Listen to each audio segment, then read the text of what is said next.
Hello. I don't know what camera to look at. Welcome let's to look at that the one. Real Deal Rob and Rob Show. Real Deal Rob and Rob Show. I think it's just the Rob and Rob Show, though. Is it a? It's on the Real Deal, yeah. so. A fit like. We're a brand. Yeah, a brand.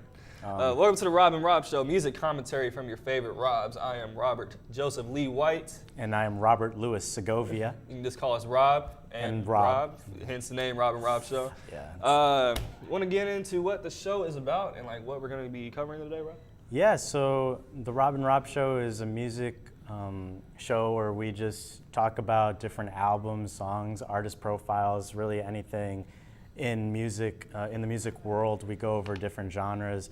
It's a pretty cool show. Just we talk like this at home, just talking about different stuff that came out. Mm-hmm. Now we have like an audience to give it to and to like branch out and to give different opinions on stuff. Maybe we'll argue sometimes, hopefully not, but let's just see where it goes. We'll keep it civil. We live with each other, so. Yeah, we're a little too close. All right, so I guess we're gonna break down what the show is gonna like, the format of the show. Okay. So we're gonna get into albums of the week and songs of the week. I'll have my album, you'll have your album. I'll have my song, you have your song. And then we'll go into our main segment topics. We're gonna touch on the late great Mac Miller and the albums that dropped over the summer that we did not review at The Real Deal, and we obviously didn't cover it yet, so we're gonna talk about that, and then, yeah, that's pretty much it. Yeah. So let's just get into albums of the week. You wanna start us off with what you've been listening to this week? Yeah, for me, I've been listening to Funk Wave Bounces, Volume 1 by Calvin Harris, and it's just, I mean, it's a great summer album. It's Absolutely. still, September is still very hot outside, muggy, but it was colder earlier in the week, but I did want to get into that vibe again, especially nearing the end of the week. And with that album, you have Slide with Frank Ocean and Migos, Rollin' with Future and Khalid, and just the whole album itself just gives a really cool vibe from Calvin Harris. I wasn't expecting him to feature all these hip hop artists. Yeah, I don't know too much about Calvin Harris. I think my first introduction to him was through this album because he had, of course, Frank Ocean and the Migos, but I haven't got a chance to listen to the whole album, but the songs I do like, I love. It's definitely Summer Feel. Are those your favorite tracks on the album? Definitely. Slide, when I first listened to it, it was around the same time that Chanel from Frank Ocean came out. I do remember all that. those songs just really gave this amazing feel for me. That was a good time in music. That part of the year was really it was fun. Hell yeah, or heck yeah, sorry. Do you think he'll make like more, do you think he'll do this type of album again where it's just like you get a certain feeling from listening to this, or you think he might go to more like a contextual, more lyrical, or do you just think it's all vibes from Calvin Harris? Because I don't know too much about him. It's always vibes from Calvin Harris. I mean, it was mostly pop music. He featured a lot of up-and-coming stars with, Sia and just featuring like Rihanna, big artists at the time. And now hip-hop is becoming the forefront of music. At the Grammys this past year, we saw that they took over most of the awards, even the big awards like Album of the Year and Song of the Year, Record of the Year. So I feel like Calvin Harris is really touching on what's popular at the moment. Yeah. And I think with the coming years, it's going to continue with hip hop. Well, hey, I'm excited for it. All right, so my album of the week is actually a jazz album. Our friend Jacob, Jacob Melton, shout out Jacob Melton. He loves jazz music, and he also likes Kendrick Lamar. And he told me about this guy named, I don't want to mispronounce his name, Kamasi Washington, and he worked on To Pimp a Butterfly and Damn, which is Kendrick's projects. And I've been listening to his album called The Epic. Really no lyrical content in it whatsoever, but I wanted to dive into a new form of music. And my uncles and my dad, they all listen to jazz, and I decided that for my first time getting into jazz, I wanted this to be the one, and The Epic, I can honestly say, is really amazing. It's just, it like gives you different emotions throughout the whole thing. At 1 minute, I'm feeling like empowered by the song, and there's no lyrics in it whatsoever. It's just a weird concept to me. Like, how can I relate to a song that doesn't have any words in it? Right. But my favorite track on there is probably Ask Him. I think it's like 15 tracks long.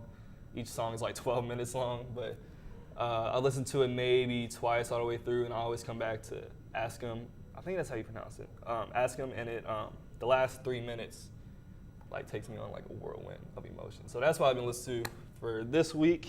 I like it. Yeah, do you listen to jazz at all? What? I do. I used to actually be in the jazz band in middle school and high school. I play saxophone, and I did a few concerts back in, we actually traveled to Northwestern University and played a few festivals, but that's besides the point. I do love jazz music, and I'm excited to actually listen to that because I'm a big fan of To Pimp a Butterfly. Absolutely. And the musical grooves and interludes within each of the songs are some of my favorite moments of those projects. Like you said, To Pimp a Butterfly and Damn. I'm excited to go into more of that music within an entire project. Cool, yeah. And this isn't his latest album, but I'm definitely looking forward to listening to his other projects. So yeah, Kamasi Washington, the Epic, highly recommend it. Yeah, that's my album of the week. All right, we're gonna get into songs of the week. You wanna tell us what your song of the week that you've been listening to? Yeah, it's been my song of the week for maybe a month and a half right now. Forever Sounds by like multiple weeks. Yeah, Forever by Clairo. Bedroom Pop is popping right now. Tell me about it, because I don't know anything about this artist. Okay, so Clairo is like an artist that is along with Kuko and Rex Orange County, a lot of those R&B pop, like neo soul pop combination. It's tough to. Genres are tough. Listen, they make music. Yeah, they make really good music, and just again vibes. I'm with the vibes. All about the vibes. This week, this month. Yeah, and just a lot of the songs recently that I've been listening to have come from those types of artists. Kid Bloom with Window, Forever by Clairo. Just songs that you can listen to a few minutes at a time and just throughout the day. It just gets you in a good mood. There you go. That's what I like. That's good. That's a good choice. My song of the week is from A$AP Rocky's recent project, Testing. Mm-hmm. It is the last track. It features our boy Frank Ocean. Awesome. It's called Purity. It's more, again, like a vibes track, because the whole album, to be honest, I didn't think was that great. But this song kind of, I don't know, made up for it, in my opinion. It really, like, he used Frank as an instrument, which I really like. And Ace, like, I don't know how to explain it. Like, they blend so well together on the song. It's not like A$AP has a verse and then Frank Ocean has a verse and then A$AP Rocky tries to come back in to tie it up. They work together. I get that. The thing about A$AP Rocky, he works very well with certain artists. Exactly. As Tyler, the Creator, I actually want a collab album from them because they work very well together. I was surprised when I first saw them collaborate, but that's a weird combination. For the past few songs that they've done together, it's just they connect so well. I think that certain artists like Frank Ocean, Tyler, the Creator, those are Odd Future members. Maybe A$AP needs to get on Earl Sweatshirt's bandwagon, and maybe Damo Genesis, some of those Odd Future guys that haven't really gotten a lot of exposure lately because it's Tyler, the Creator, and Odd Future. He kind of left them behind. Don't know what really happened with that, but I don't know either. I would be very happy if A$AP was able to work with Odd Future Gang. Absolutely. They did have that one song and music video. Was it Potato Salad? Is that what it's Potato called? Salad, yeah. Sounds made up, but I promise you it's not. And I liked it. I love that song. And then that freestyle on from the Life of Pablo album that A$AP and Tyler did.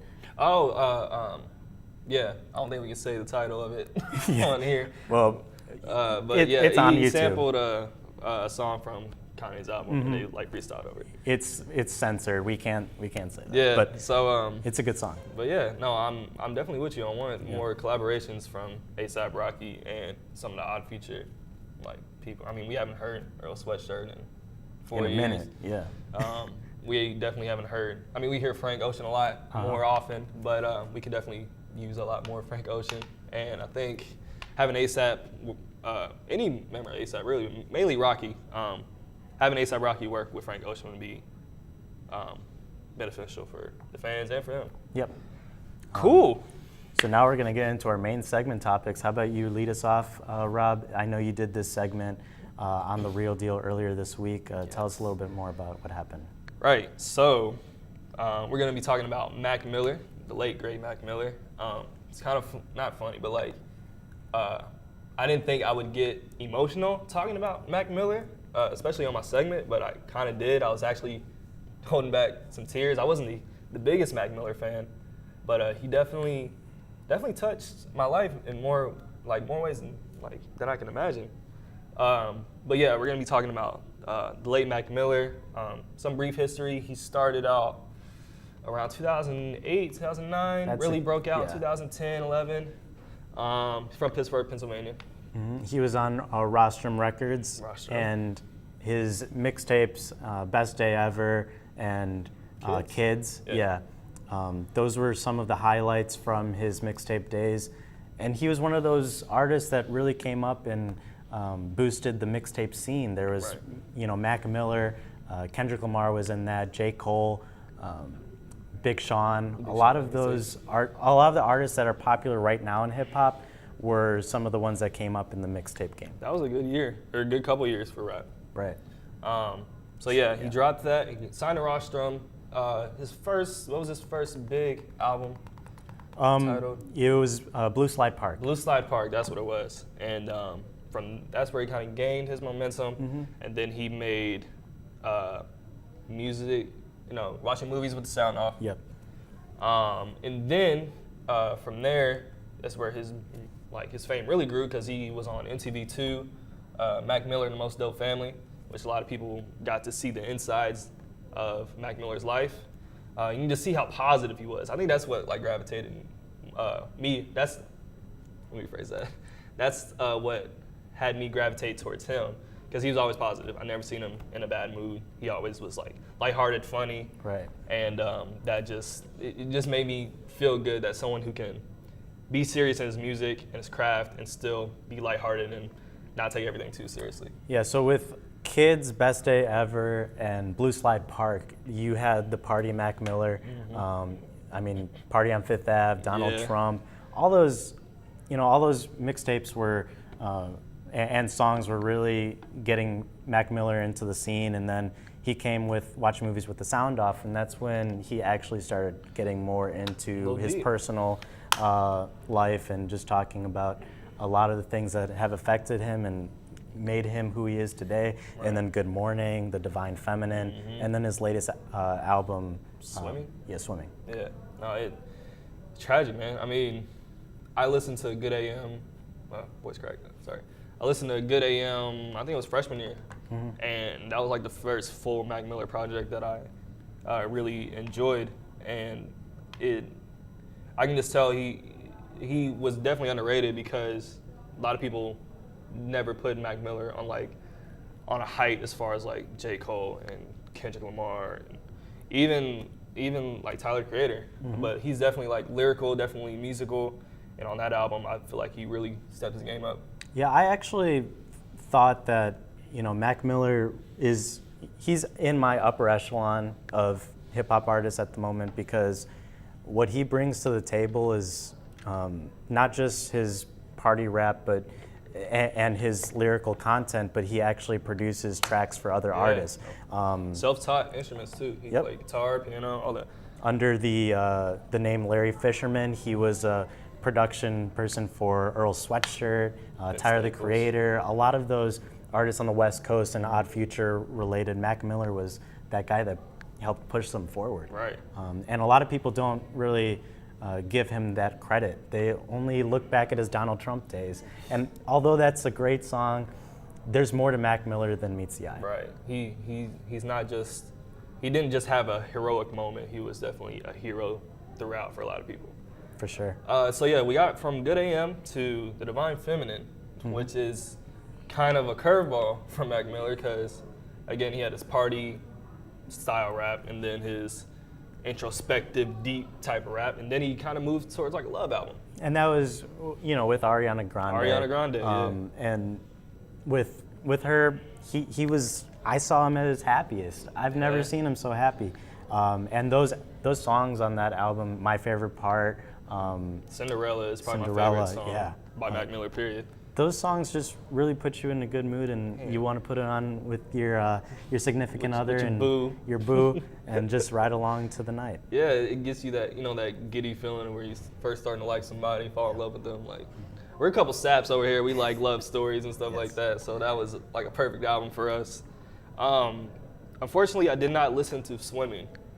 You have. I have. At least a couple songs. Yes, the first song that I listened from that was Self Care, and that video was insane. I haven't seen the video. Mac Miller is locked in a coffin, and he has a lighter, and he's, the song is talking about his addiction and his drug use, and it was really foreshadowing his death. And I mean, just looking back on when I first watched that and the feelings that were brought to me when I saw it, I was like, I don't know what Mac Miller is really going through. He doesn't talk about it. I mean, he talks about it in his albums, but he doesn't really do interviews and talk about like what's going on. And that happens with a lot of artists and a lot of people. There's not enough conversation about mental health and a lot of the things that are going on inside. It begs the question, just, what can we do to help the people around us? And, we need more self-care, more love to each other. Right. Again, like, you wouldn't think Mac Miller would go through something like that. Yeah, he was never like shy about talking about his addictions and stuff. But again, every time you saw him, he was upbeat, he was happy. He was, you just didn't think he'd be struggling so hard with addiction. Yeah. And, I guess we can just take for this, like, as a lesson to, like, if you see any signs of, like, your friends or something like that going through addiction, or they're going through addiction, try to help them in any way you can. And that's the legacy that Mac Miller leaves behind. And, it's not just his music, it's the conversation of more to be done within the community of hip hop and our world today. Exactly, man. Exactly. All right. So that's enough being sad right now. Sorry. We just want to get that out of the way, I guess. Mm-hmm. Now we're gonna talk more lighthearted into the albums that dropped over the summer that we didn't get a chance to review. Sorry, on The Real Deal. I guess I'll start. So over the summer, Kanye West, even though he's been a little controversial with his like statements that we're really not going to get into. It's all about music for right now. He helped his record label, Good Music. Good Music. A bunch of those artists dropped albums within like the same month or a couple months. And one of those albums that I really enjoyed was from Pusha T, and it's the album Daytona. I liked Pusha T a lot before this, but this made me love Pusha T. This album. It's only 7 tracks. It's a cardio playlist. Every time I run on the treadmill, as long as I listen to every song on that album, that's when I know my workout's done. So it's a quick listen, but the bars are so good. And the production, because Kanye West produced this whole thing. The production's so good. Mm-hmm. My favorite songs on there is the first one, If You Know, You Know. Just kind of like a braggadocious hip hop that I really like when I want to feel like, I don't know, just punked, for lack of a better term. And then just throughout the production is amazing. His bars are amazing. But then he kind of throws some jabs at Drake.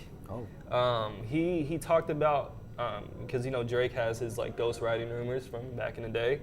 He dropped that in there, and then that's what spawned Drake to write his diss track to Pusha T, and then Pusha T wrote another diss track to Drake, revealing Drake's son to the world that nobody else knew. But and we can thank that from this album. I guess Daytona really changed the way Drake did his album, because Drake was talking about his son on his album, and that wouldn't happen if Pusha T didn't release that diss track.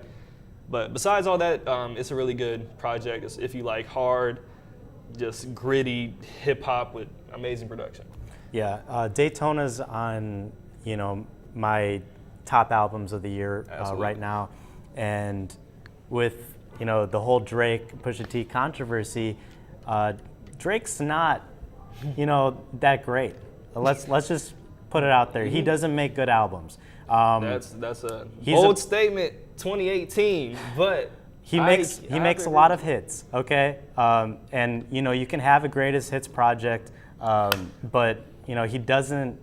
There's only been one album that I can actually consider something, and that's Take Care. That's the one album that I'm like, Drake's actually really good on that project. And So Far Gone. That's a mixtape though. But listen, Drake streamed 2 billion streams on this new project.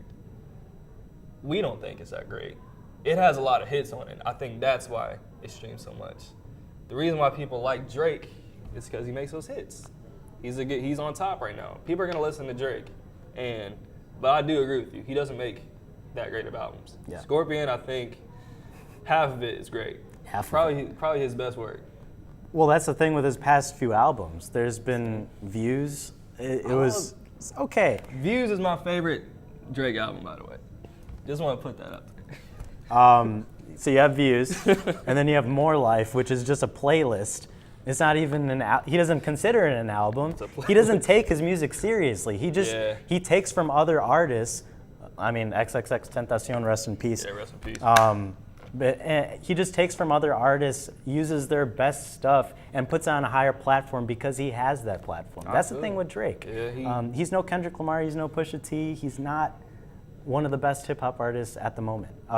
He does make hits, and that makes him a good hip hop artist. But in my opinion, when it comes down to albums, he doesn't make full-length projects that are worthy of critical acclaim. Got you. Now that's what I was just gonna capitalize on.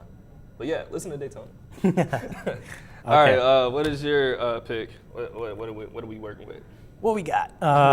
So I have Ye by Kanye West. Another Kanye produced album. This was really Kanye's 10 minutes. Oh, 10 minutes. All right. You got it. Got you. Thank you. Kanye really boosted a lot of albums this year. He produced a lot of the tracks from different good music artists, like you said. And for Ye, I mean, the end of the album is probably my favorite. It's beautiful. It's someone's daughter. Yeah, Ghost Town, and then Violent Crimes. Those are two of the best songs produced on the whole 5 or 6 albums that Kanye West did for the beginning of the summer. But I actually didn't know Party Next Door was on Ghost Town. I thought that was Kanye West with his auto-tune, but it's Party Next Door. Yeah, in a different song, I thought it was Ty Dolla $ign. I'm like, this can't be Party Next Door, but apparently it was. Yeah. So Ye is an album that you can listen to, again, not exactly in the same element. You're not going to listen to it while you're working out, but it is another short album that you can just run through and, find some elements that you love from Kanye West, and he puts it all into Ye. Cool. Speaking of running through, we're going to run through the rest of this, apparently. All right, so I have 2 more albums that dropped over the summer. Number 1 being Everything Is Love by the Carters. Beyonce and Jay-Z. After Jay-Z's cheating, you wouldn't think they'd be making an album together, let alone a good one, but man, this was incredible. This is coming from a guy who's not a huge Jay-Z fan. Okay. I respect him. I think he's one of the greatest to ever rap or make music, period. And I love Beyonce. Not the biggest Beyonce fan, but I love her. But having them together in this album, there's not a skippable track on this album. Yeah, I'm excited to actually take a listen to it. I have not listened to that album. I didn't know that it was on Spotify before today because Jay-Z likes to put everything on Tidal. Who got Tidal, Jay-Z? So yeah, I have Jay-Z's album saved on Spotify, but I can't listen to any of them. Yeah, exactly. All right, so that's that was my second one. Okay, so my second one's gonna be Goodbye and Good Riddance by Juice WRLD. Now, this album is by a Chicago artist named Juice WRLD. He is on the radio a ton right now because of All Girls Are the Same. That's, you know, his style is a lot of, it has hip hop, but it also takes some elements of rock and, you know, that, you know, those good, sad rock songs that, you know, get you in your feels. Those angsty. Yeah, rock songs. Reminds me of Paramore. Yeah, for sure. Juice WRLD is just someone that is on the rise again with that whole SoundCloud scene with XXXTentacion and Ski Mask. A lot of those artists are making some sentimental music, just like Denzel Curry, which is leading to my last album. You see that transition, though? Yeah. Denzel Curry is another SoundCloud rapper who released Taboo this summer, and it was a fantastic album. Go listen to it. It has 3 parts, and it's actually the most introspective that Denzel Curry has been. We know him from Ultimate and ULT. Yeah. He makes hype music and, you know, makes political rap and gets you turned. But it still has a message to it. Definitely, and that's the point that I want to highlight, because a lot of SoundCloud artists don't really get recognition for, you know, bringing big topics and big facts. Big facts to the discussion. And Denzel Curry is one of those artists that's, you know, kind of ending that stigma and putting SoundCloud rap into the mainstream again, and not just mainstream as in music and radio, but actually talking about real things. Absolutely. Real things. Real things, eh? That's a good choice, man. All right, my last one is Travis Scott, Astroworld. Look at this camera now. Astroworld. It dropped, I believe, in July or August, and it's been nonstop on my, like, everywhere I'm going, I listen to it at least once a day. Not the whole thing, but like at least the first 3 or 4 songs on repeat. Just keep listening to it, keep listening to it, keep listening to it. I was a big Travis Scott fan before this. Pretty much like every mixtape and album that he dropped. But this is my favorite. I'd say it's my favorite right now. But yeah, it's definitely one you should definitely check out. Very hype, very mosh pit-esque, like get you turned type of rap. I don't know, I'm on that wave right now. I get that. Yeah, you get that. My favorite songs on the album have to be Carousel. That's with Frank Ocean, which apparently Frank Ocean does not like his vocals on there, so he might actually take his vocals off of that. Oh, wow. Yeah. But yeah, Carousel, Stargazing, Sicko Mode with Drake. That whole album is really good, so definitely recommend that. If you're a fan of rap or just Travis Scott, you'll like it. I like that choice because Travis Scott I haven't really put in the same conversation as those other artists that really push hip hop forward. But with this album, I think there's going to be more of, you know, introspective lyrics and bringing on artists that are already popular and putting them on just random tracks scattered throughout an album. I like Butterfly Effect before the album came out, and then just like you said, Sicko Mode, Stargazing, Carousel, all through just bangers. Yeah. Bangers. Yeah. Well, this was a banger. This show was a banger. I thought it was pretty good. Dope. Couple stumbles here and there, but hey, not too bad. It's our first show. Yeah, first show. We can only get better. All right, we're gonna close the show out, but before that, we're going to highlight, since this is the Rob and Rob show, we're gonna highlight a famous Rob. Oh. And it has to go to Robert Downey Jr. Okay. Have to shout out to the GOAT of the Marvel Universe.